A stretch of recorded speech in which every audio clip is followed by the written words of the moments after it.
아멘. 감사합니다. 우리 은혜죠? 율동한 게 끼는 어떻게 할 수가 없네요. 예쁜 찬양 감사드립니다. 한 번 더 기도하시겠습니다. 귀하신 아버지 하나님, 우리들에게 이렇게 또 사회 환경 좋게 하심으로 말미암아 우리들이 차질 없이 가을 소나타를 진행하게 하시니 감사드립니다. 여러 가지 조심스러운 상황 속에서도 우리의 신앙의 성숙, 우리의 삶의 아름다운 열매를 위하여 이렇게 가을 소나타를 갔사오니 주님께로 더 가까이 이르는 시간 되게 하여 주시옵시고, 주님을 닮아 아름다운 사랑의 삶을 살아갈 수 있도록 인도하여 주시옵소서. 귀한 예물 정성으로 주님 앞에 드립니다. 드린 손길에 복의 복을 더하시고 은혜로 역사하여 주시사 갑절의 은혜가 더하게 하여 주시옵소서. 오늘 은혜의 시간 되기 원하오며 예수님의 이름으로 기도드립니다. 아멘. 서로 이렇게 인사하실까요? 영상으로 드리는 우리 교우들도 함께 인사하시겠습니다. 할렐루야. 사랑을 실천합시다. 사랑은 명사도 아니고 관념도 아니고 동사입니다. 그래서 사랑을 실천해야 되는 거죠. 근데 기독교의 사랑 이야기를 많이 하는데 보면 교단이 갈라지고 또 교회가 갈라지고 성도들 사이에 갈라지고 이런 갈등들을 많이 보게 됩니다. 왜 그럴까요? 그냥 어떤 세속적인 사랑의 관념, 이걸 가지고 성경을 들여다보면서 그 사랑으로 살아가기 때문인 거죠. 그래서 우리들이 제대로 된 사랑으로 살아야 됩니다. 주님께서 주신 우리 권고의 말씀을 우리 찬양으로 함께 드리겠습니다. 사랑하는 자들아, 우리 함께 찬양하시죠.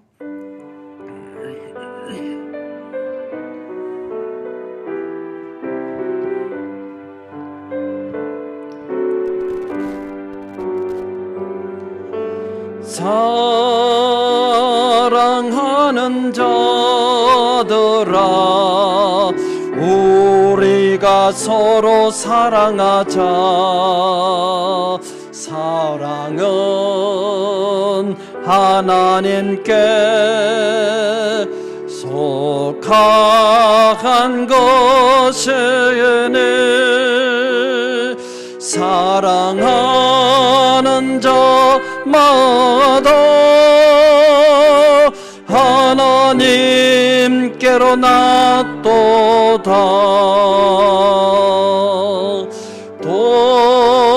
독생자를 세상에 보내심은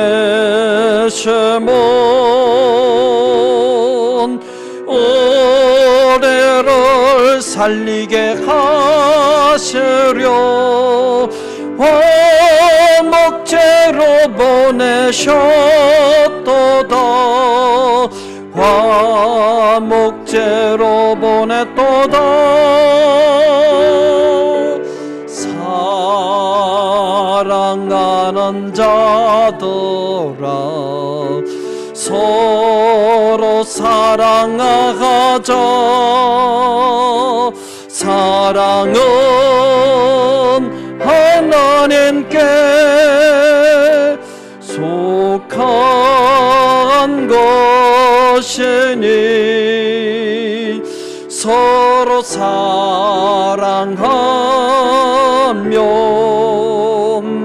서로 사랑하면 주께서 우리 안에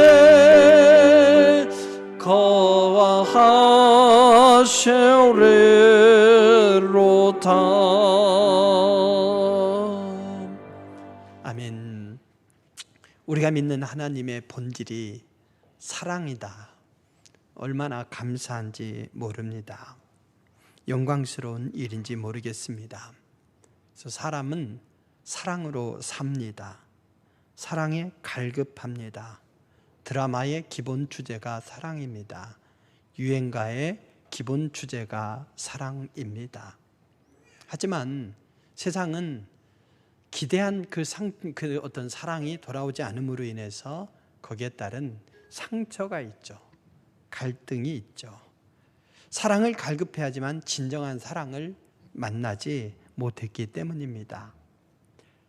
사랑이 본질이신 그 하나님의 손길로 만들어진 인간은 하나님의 사랑을 만날 때야 비로소 진정한 행복을 누릴 수가 있습니다. 하나님의 사랑을 받아서 하나님 사랑, 또 이웃 사랑, 그리고 자기 사랑의 삶을 살 때에야 비로소 의미 있는 삶을 살 수가 있습니다. 지난 주일에 말씀을 드린 대로 하나님의 사랑은 세 가지 차원이 있다고 그랬죠. 정의, 그리고 진리, 그리고 사랑, 이 세 가지입니다. 정의는 뭐라고 했습니까? 정의는 행위 속에 드러난 하나님의 자비로운 사랑이라고 했어요. 자비로운 사랑. 뭔가를 징계하고 뭔가를 부르짖고 투쟁하는 게 아니라 연약한 자의 편에 서서 그들을 보호하고 돌보고 정당한 대우를 받을 수 있도록 섬기는 것, 이거 자비의 사랑이 바로 정의입니다. 그 정의의 사랑의 대표적인 사람은 바로 누굽니까? 바로 야고보라고 말씀을 드렸죠. 그리고 진리의 사랑이 있어요. 그것은 행위 속에 드러난 하나님의 신실한 사랑이라고 말씀드렸어요. 진리는 두 가지 차원이 있어요. 하나는 숨겨진 것을 밝히 드러낸다 하는 것이고, 진리는 변하지 않는 거죠. 그래서 신실함, 이 두 가지 속성을 같이 갖고 있습니다. 그래서 거짓이 난무하는 세상 속에서 진리를 사수하고자 했던 요한, 그야말로 바로 진리의 사랑의 대표적인 인물이라 하겠습니다. 그리고 은혜의 사랑이 있죠. 은혜의 사랑. 진리가 어두운 면을 밝혀서 드러낸다면 은혜는 그들을 수용하는 거예요. 분명히 잘못한 거 압니다. 잘못한 것에 대해서 대가를 지불해야 된다? 그럴 수도 있지만 있는 모습 그대로를 품고 수용하는 사랑이고, 그래서 정의, 그리고 진리, 은혜, 이 세 가지 차원의 사랑이 균형을 이루어야 되죠. 이 진리, 은혜의 대표적인 인물이 누굽니까? 은혜의 사랑의 대표적인 인물은 예수님을 박해하던 자에서 하나님의 은혜로 하나님의 복음을 전하는 사명자로 쓰임받은 것, 그래서 내가 나된 것은 하나님의 은혜라 이렇게 고백하면서 하나님의 절대적인 은혜를 고백하며 살았던 사도 바울, 그가 은혜의 사랑의 대표적인 인물이라 하겠습니다. 균형 잡힌 사랑, 이 사랑 앞에서 우리는 어떻게 해야 됩니까? 정의의 모델인 야고보도, 진리의 모델인 요한도, 그리고 은혜의 모델인 바울도 공통적으로 주장하는 게 있습니다. 뭐냐? 깨달은 바, 지식이 있다면 그 지식을 행동으로 옮겨라, 이거예요. 야고보서 2장 17절 보면 정의의 그 모델인 이 야고보가 이렇게 증거합니다. 우리 같이 봉독해 보실까요? 시작. 이와 같이 행함이 없는 믿음은 그 자체가 죽은 것이라. 아멘. 실천으로 우리를 초대하고 있습니다. 진리의 모델인 요한은 어떻습니까? 진리의 사랑의 모델인 이 요한은 요한일서 3장 18절에서 이렇게 초청합니다. 시작. 자녀들아, 우리가 말과 혀로만 사랑하지 말고 행함과 진실함으로 하자. 요한의 메시지입니다. 바울은 어떻습니까? 바울 갈라디아서 5장 6절에 보면 이렇게 말씀하죠. 같이 봉독합니다. 시작. 그리스도 예수 안에서는 할례나 무할례나 효력이 없으되 사랑으로서 역사하는 믿음뿐이니라. 아멘. 역사한다, 이게 바로 워크, 일한다, 뭐 이런 말이에요. 워크. 정의의 모델이든 진리의 모델이든 은혜의 모델이든 간에 행동으로 옮기는 사랑을 얘기하는 거죠. 그리고 이 어느 한쪽으로 특화될 수 있지만, 그러나 우리 성도들은 그 안에 균형 잡힌 사랑을 이루기 위해서 노력해야 됩니다. 세 사람 모두 올바른 지식을 행동으로 옮겨야 된다, 이렇게 말씀했습니다. 그래서 사랑은 관념이 아니라 행동이에요. 사랑은 관념이 아니라 그 결과로서 나타나는 열매입니다. 그것을 우리는 사랑의 열매다, 이렇게 말씀드릴 수가 있습니다. 사랑의 열매. 오늘 우리가 함께 읽은 갈라디아서 5장 22절 23절 이 말씀은 사랑의 본질에 대한 전형적인 말씀이라 할 수 있습니다. 우리가 맺어야 될 성령의 열매, 우리는 쉽게 이렇게 이해하고 있죠. 성령의 열매. 근데 성령의 열매로 그치는 것이 아니라 사랑의 열매를 보여주는 말씀이에요. 우리는 본문을 이해할 때 흔히 성령의 열매 관점에서 본문을 바라봅니다. 그래서 본문은 우리가 읽은 대로 오직 성령의 열매는 이러면서 뭐라고 말합니까? 사랑과 희락과 화평과 오래 참음과 자비와 양선과 충성과 온유와 절제니, 이렇게 9가지를 쭉 나열하고 있잖아요. 그래서 우리는 성령의 열매 9가지다 이렇게 이해를 합니다. 이들 용어 중 하나 사랑과 그리고 다른 화평, 또 뭐 온유 등등 나열이 되는데요. 하나님이 사랑이시다, 하나님의 본질이 사랑이시다라고 한다면 다른 8가지와 사랑을 같이 놓는 것이 어울리질 않는 거죠. 같이 놓는 것이 어울리질 않아요.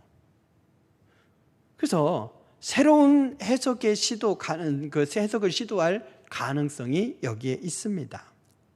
사랑을 성령의 열매로 보고 다른 것과 동일하게 봐야 될까요?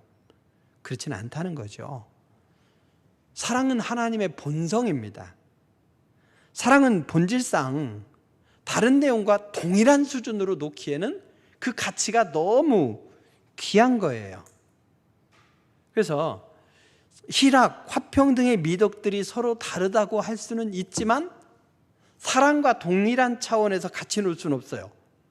근데 오늘 본문에 보면 같은 차원의 9개로 쭉 나열되어 있단 말이죠. 이것을 어떻게 이해해야 될 것인가 라고 할 때에 원어로 좀 가서 봅시다. 여러분들이 원어를 보여주는 건 그냥 참고하라는 거예요. 자, 헬라어 원어, 오늘날 헬라어 성경은 이렇게 되어 있습니다. 보여줘 보십시오. 누구 읽을 수 있는 분 있어요? 되게 희명이는 읽을 수 있어? 안 보여서 참 좋다. 원래 핑계대라고 일부러 작게 했어요. 너무 크게 해주면은 여러분들도 또 뭐 하려거나 그럴 거 아니에요. 이렇게 보시면 돼요. 호데 카르포스 투 푸뉴마 이렇게 돼 있거든요. 그래서 푸뉴마토스라고 해서 오직, 이제 대는 그러나 혹은 오직 이렇게 하는데, 이렇게 보시면 돼요. 호 카르포스 열매예요. 열매 뭐에? 투 푸뉴마토스라 해서 성령의 열매는, 이렇게 한 다음에 그 뒤에 이제 아가페, 카라 이런 식으로 쭉 나열이 돼 있어요. 그리고 그 사이에 뭐가 있어요? 콤마가 있죠. 콤마가 있어요. 이게 오늘 우리 그 개역 성경이나 현대 성경들의 대다수가 채택하고 있는 9가지로 나열한 그런 말씀입니다. 근데 원래 헬라어 사본은 어떨까요? 사본은 콤마가 없어요. 콤마가 없어요. 가령 우리말로 치자면 이런 거예요. 우리말인데 띄어쓰기가 안 돼 있다고 봅시다. 자, 아버지 가방에 들어가신다. 어떻게 읽어야 될까요?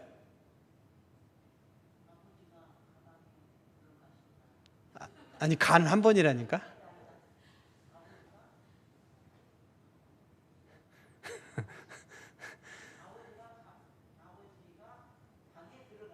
그러죠.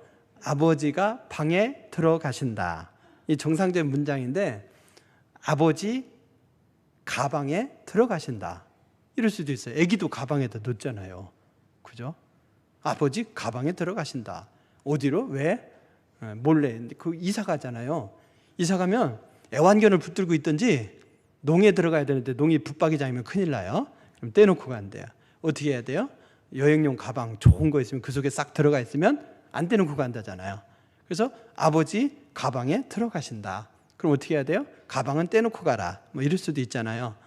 그러니까 우리말에 띄어쓰기가 안 돼 있을 때에 이렇게 띄어도 되고 이렇게 띄어도 되는 경우들이 있어요. 헬라어 원어는 아예 콤마, 뭐 마침표 이런 게 없어요. 없는데 성령의 9가지 열매로 이렇게 읽었어. 그런데 다르게 읽을 수도 있다는 거예요. 자, 다음 화면을 봐주시면 어떻게 되냐면 호데 카르포스 투 푸뉴마토스. 그다음에 뭐예요? 에스틴 아가페 이렇게 하는 거예요. 그리고 그 뒤를 콜론 이렇게 할 수도 있다는 거죠. 그리고 뒤에 나머지 8개를 나열할 수도 있는 거예요. 그래서 다음 화면을 봐주면 그 콜론이라고 하는 부분을 찍을 수도 있어요. 그러면 어떻게 되냐면 오직 성령의 열매는 사랑이다 이렇게 돼요. 사랑이다. 그리고 그 뒤에 나머지 8개, 즉 사랑의 열매는 이렇게 요 나머지 8개다 이렇게 읽을 수도 있어요. 호 푸뉴마토스 이러면요, 헬라어에는 독일어처럼 성, 수, 격이 다 들어가 있어요, 문장 안에. 그러면 그 호 카르포스라고 하는 이 말은 단수예요. 단수. 성령의 열매들은이 아니라 성령의 열매는, 에스틴이라고 하는 이 말도 3인칭 단수예요. 동사에도 성수 격이 들어가 있는데 성수가 들어가 있죠. 근데 3인칭 단수야. 그러니까 오직 성령의 열매는 해놓고 9가지를 열거하면 단수예요, 복수예요? 뒤는 복수잖아요. 앞에는 단수고. 이렇게 되니까 오직 성령의 열매는 이라고 하는 이 말이 단수니까 사랑이다. 근데 이 사랑은 나머지 8개의 차원이 있다. 이렇게 할 수 있다는 거죠. 그리고 헬라어 특성상 주어가 오직 성령의 열매는 에스틴 이래서 3인칭 단수로 동사까지 해놓고 뭐이다 라고 한 다음에 여러 가지 나열해도 문제가 없어요. 옛날 헬라어가 좀 그래요. 마음대로 해석하고 싶은 대로 해요. 우리말에 어순이 있지만 헬라어는 어순이 없어요.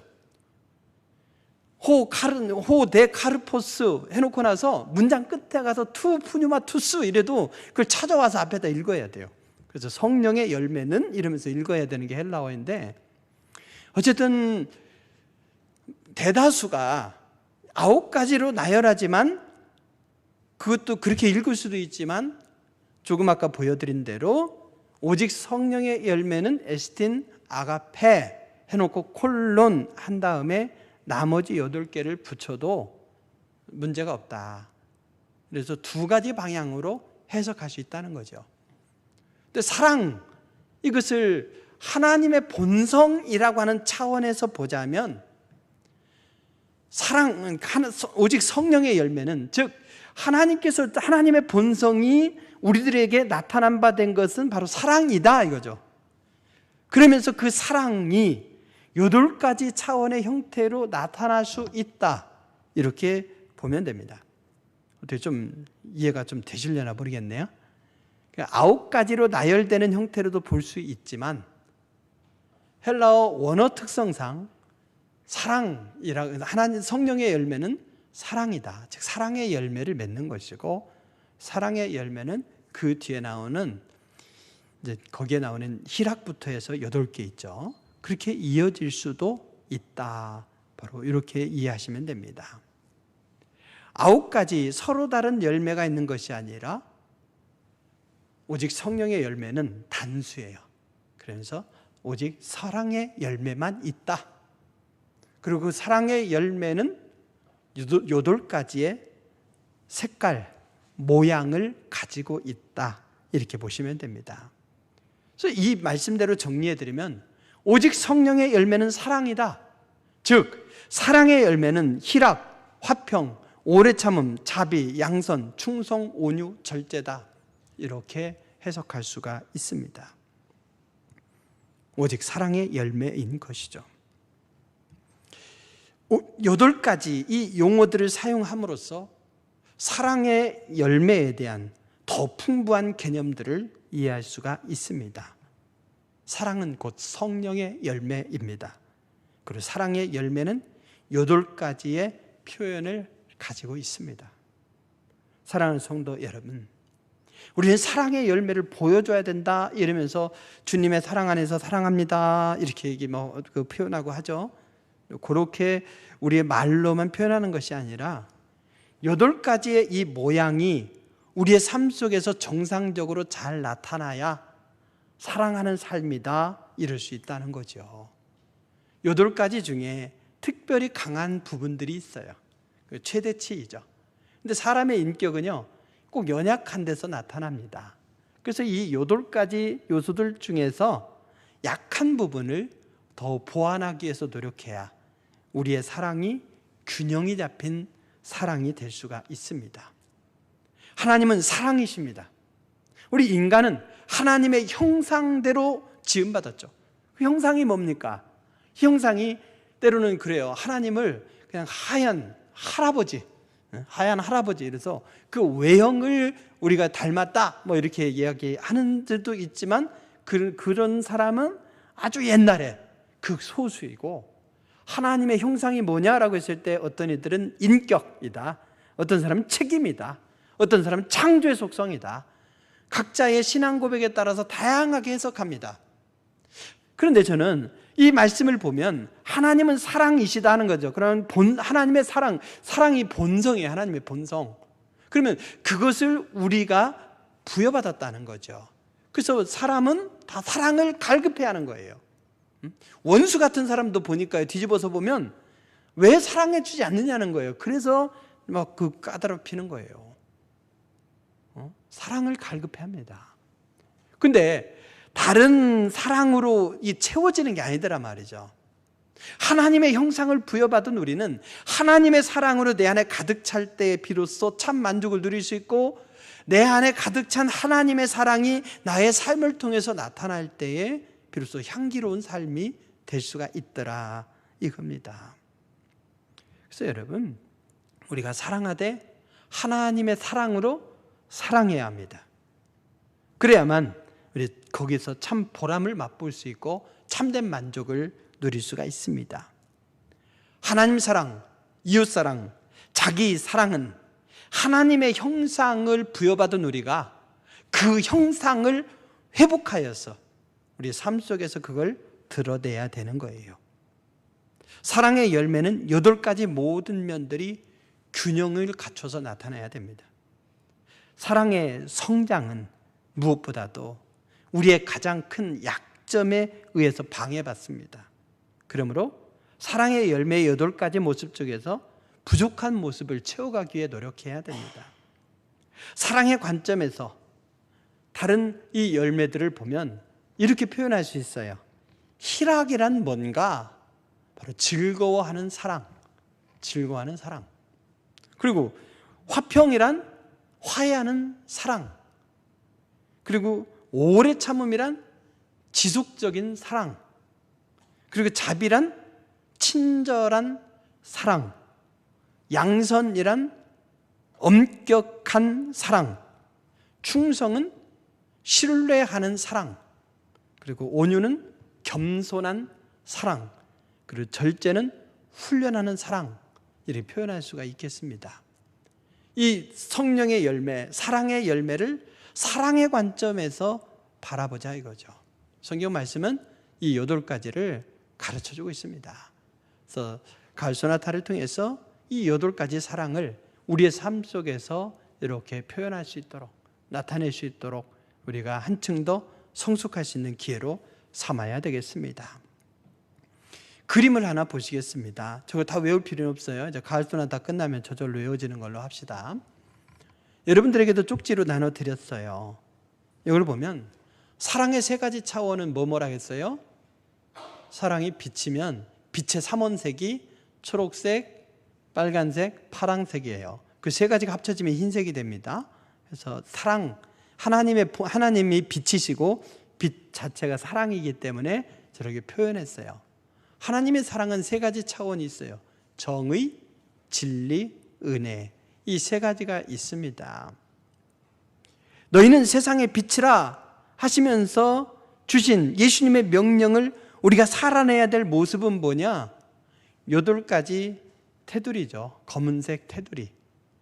그것이 우리가 맺어야 될 8가지 사랑의 열매입니다.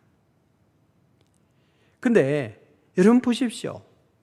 가운데는 하얗지만 그 빛으로부터 멀어지면 뭐예요? 어둠이죠. 우리가 어둠에 거하면 아니 됩니다. 어둠에. 빛으로부터 멀어지면 어둠인데, 어둠으로부터 벗어나려고 몸부림하지 말고 어떻게 하라겠어요? 빛을 밝히면 돼요. 촛불을 밝히면 어둠은 물러가게 되어 있습니다. 그러면 정의의 반대는 뭘까요? 정의의 반대, 불의죠. 어둠. 정의는 빛 안에 있다면 검은색 테두리 밖에 아래쪽에 뭐가 있어요? 정의의 반대편에 불의가 있죠. 은혜의 반대는 뭡니까? 무자비함이에요. 무자비함. 은혜의 반대편에 어두우면은 무자비함이에요. 그리고 진리가 있다면 진리의 반대는 뭐예요? 반대편은 속임수인 거죠. 속임수. 그래서 여러분, 속임수 또 불의, 무자비한 사람이 곁에 있다 생각해 봅시다. 참 삶이 힘들 거예요. 혹시 나에게 그런 면이 있다면 어떻습니까? 다른 사람들을 고통스럽게 하겠죠. 그것으로부터 벗어나야 되는데, 내가 이 무자비한 면에서 벗어나야 되겠다. 내가 불의에서 벗어나야 되겠다. 내가 속임수에서부터 벗어나야 되겠다. 벗어나려고 몸부림하면 어떻게 됩니까? 더 깊이 빠져드는 거죠. 그러면 우리는 어떻게 살아야 되느냐? 무자비한 삶으로부터 벗어나려면 어떻게 해야 될까요? 은혜 안에 있는 자비와 온유가 있죠. 자비와 온유의 삶을 살기 위해서 노력하는 거예요. 그걸 빛을 내면 무자비는 물러가게 되어 있습니다. 속임수, 이 속임수로부터 벗어나려고 몸부림하면 나는 다른 사람을 속이지 않아야지 이러면서 몸부림할 필요 없어요. 그게 아니라 우리는 어떻게 살아야 됩니까? 바로 절제의 삶을 살아야 되고, 그리고 뭐예요? 충성의 삶. 충성이 또 신실이라고 하지 않았습니까? 그 삶을 살면 되는 거죠. 그리고 또 불의로부터 벗어나려면 어떻게 하면 됩니까? 바로 오래 참음과 양선과 화평, 이 열매를 맺기 위해서 애쓰면 되는 거예요. 그래서 하나님의 사랑의 세 가지 차원인 정의, 진리, 은혜의 삶을 살고자 한다면 그 반대편에 있는 것들, 그 어둠의 면들을 극복해야 되고, 극복하려면 어떻게 해요? 이 8가지가 균형이 잡혀야 된다는 거죠. 그래서 이것을 영적인 색깔의 수레바퀴라고 하는 거예요. 이게 사각형으로 되어 있다고 생각해 봅시다. 울퉁불퉁하다고 생각해 봅시다. 수레바퀴가 제대로 갈 수가 없지 않겠습니까? 그래서 나에게 어떤 면이 부족할까? 그걸 보면서 그 최소치를 채워가면서 우리의 성품이 하나님의 온전한 성품이 되도록, 하나님의 거룩한 성품이 되도록 우리 자신을 점차 하나씩 갖고 가야 될 줄로 믿습니다. 8가지 이 사랑의 열매를 맺으면서 하나님 사랑, 이웃 사랑, 자기 사랑으로 사는 것이 하나님의 형상으로, 즉 사랑의 본질을 부여받아서 창조된 우리가 살아내야 될 아름다운 모습임을 믿으시기 바랍니다. 단 우리가 조심해야 될 게 있어요. 뭐냐? 이 성령으로부터, 하나님으로부터 나와야 되는데 그게 아니고 다른 곳으로부터 나오는 유사한 열매들이 있다는 거예요. 여러분, 여기 있는 꽃이 비쌀까요? 뒤에 있는 이미테이션이 비쌀까요? 가짜가 비쌀까요? 가짜가 더 비싸요. 근데 가짜로 꽂아놓으니까 몇 년째 꽂아놔도 멀쩡해요. 아주 오래가요. 가짜가 더 좋아 보이고 또 어렵게 막 유지 안 해도 되잖아요. 우리 집도 약간 햇빛이 덜 들고 좀 습해서 그런지, 우리 정성이 부족해서인지 화분이 잘 안 자라요. 근데 거기에 가짜를 갖다 놓으면 물 줄 필요도 없잖아요. 그냥 유지하고 있죠. 그래서 사람들이 편한 길을 택해요. 근데 그게 가짜더라는 거죠. 사랑이 없이도 웃을 수 있어요. 요즘 우리 광은교회 목사님 사모님이 웃음 치료사예요. 그래서 웃을 줄 모르는 분들에게 이제 웃도록 훈련을 시키는 분이에요. 그러니까 웃다 보면 웃게 된다, 뭐 이런 거죠. 그래서 성령으로부터가 아니라 기술을 통해서 웃게 할 수도 있더라는 거죠. 어떤 사람 보니까요, 참 참을성이 있어. 웬만한 건 참아요. 막 무쇠소 소뚜껑 있죠. 저희는 뜨거워 이건데 저희 어머니 보니까 그냥 이렇게 해서 들어 옮겨요. 맨손으로. 그 뜨거운 걸. 저 같으면 얼른 쫙 밀든지 할 건데 그걸 잡아서 들어서 여유 있게 옮기시더라고요. 손을 봤어요. 저랑 똑같은 손인데 어떻게 가능할까? 그 뜨거운 걸 참으시는 거예요. 아픈 걸 잘 참는 분도 있고, 저는 쓴 걸 싫어하는데 쓴 걸 또 되게 또 잘 참는 분들이 계시대요. 쇠주를 참는 분도 있어요. 여러분, 그렇게 오래 참, 성령의 열매와 상관없이 오래 참을 줄 아는 사람도 있어요. 은혜의 차원에서가 아니라, 하나님의 사랑을 비추려는 차원이 아니라 그냥 심성 자체가, 믿음이 없어도 심성 자체가 누군가에게 자비를 베풀 수 있는 사람도 있어요. 그걸 잘하는 사람도 있습니다. 그것은 마치 성령의 열매와도 같아 보이지만, 그러나 내 안에 계신 하나님, 그 하나님께서, 사랑의 하나님께서 그 사랑을 비춤으로써 나타나는 이 8가지의 모양이 아니면 어떻습니까? 유지하기도 쉽고 맺기도 쉬운 것 같지만 그것은 어디까지나 가짜라는 거죠. 진짜는 가꾸기도 어려울 수 있어요. 열매를 또 한참 기다려야 될 수도 있습니다. 그렇지만 진짜 열매의 그 맛을 볼 때에 비로소 우리는 참된 행복, 만족에 이를 수가 있습니다. 그리고 우리의 삶을 살아감에 따라서 점점 성령의 열매도, 이 사랑의 열매도 점점 더 가치 있고 달콤한 열매로 이어지리라 믿습니다. 하나님께서 우리의 삶을 기뻐하시리라 믿습니다. 결론을 말씀드립니다. 속임수, 무자비, 불의의 이 어둠이 우리를 감싼다? 어둠은 빛을 이기지 못합니다. 어둠을 극복하려고 어두운 데서 몸부림할 필요가 없어요. 우리는 하나님께서 주신 이 사랑의 빛을 비추면 됩니다. 정의, 진리, 은혜의 빛을 우리 함께 비출 때에 그게 온전한 삶이 되는 거죠. 그러면 정의, 진리, 은혜란 뭐냐? 라고 했을 때 그것을 세분화해서 사랑의 열매 8가지로 구체적으로 표현할 수가 있습니다. 사랑의 열매인 희락, 화평, 오래 참음, 그리고 자비, 양선, 충성, 온유, 절제, 이것이 균형 잡힌 삶을 살아야 될 줄로 믿습니다. 이미 말씀을 드렸죠. 희락이 뭡니까? 희락이라고 하는 것은 바로 즐거워하는 사랑이죠. 요약해서 말씀드리면 희락은 즐거워하는 사랑, 그리고 화평은 화해하는 사랑, 오래 참음은 지속적인 사랑, 자비는 친절한 사랑, 양선은 엄격한 사랑, 그리고 충성은 신뢰하는 사랑, 그리고 온유는 겸손한 사랑, 절제는 훈련하는 사랑, 이렇게 사랑으로 열매를 표현해 볼 수가 있습니다. 이 열매를 어떻게 해야 됩니까? 야고보, 요한, 그리고 바울을 통해서 우리에게 주신 말씀을 다시 새겨봅시다. 야고보는 뭐라고 말씀했습니까? 이와 같이 행함이 없는 믿음은 그 자체가 죽은 것이라. 이런 소리를 사랑하는 삶으로 초대하고 있습니다. 요한은 어떻습니까? 자녀들아, 우리가 말과 혀로만 사랑하지 말고 행함과 진실함으로 하자. 이러면서 사랑하는 삶으로 우리를 초대하고 있습니다. 그리스도 예수 안에서는 할례나 무할례나 효력이 없으되 사랑으로서 역사하는 믿음뿐이라. 은혜의 대표적인 인물, 은혜의 사랑의 대표적인 인물인 바울도 우리를 사랑의 행동으로 초대하고 있습니다. 이제 주일부터는 우리가 살아내야 할 8가지 사랑의 열매를 배우고 삶에 적용시키는 방법들을 배우고자 합니다. 8가지 사랑의 열매를 맺게 하기는 어렵지만 그 열매는 아주 달콤합니다.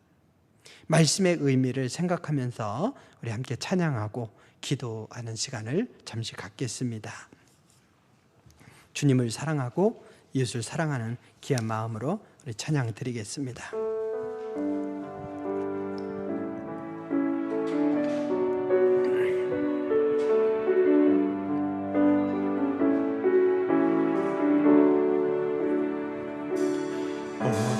주의 사랑에 매여 내 영 기뻐 노래합니다. 이 소망의 언덕 기쁨의 땅에서 주께 사랑 드립니다. 오직 주의 임재가 내 갇혀 내 영 기뻐 찬양합니다. 이 소명의 언덕 거룩한 땅에서 주께 경배드립니다. 주께서 주신 모든 은혜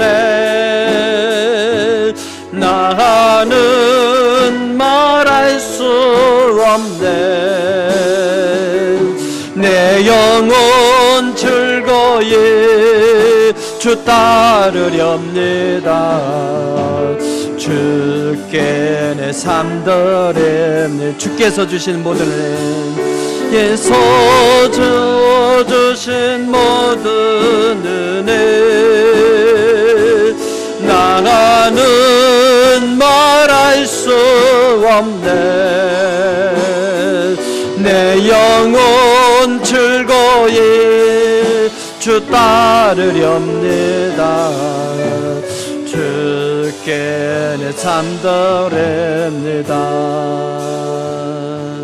우리 함께 기도하실 때에 우리가 나 자신을 챙겨가기는 쉽지만 그러나 주님을 사랑하고 이웃을 사랑하는 그 삶으로 살아가기는 참 어려운 것 같습니다. 그러다 보니 또한 자기 사랑도 놓치고 말죠.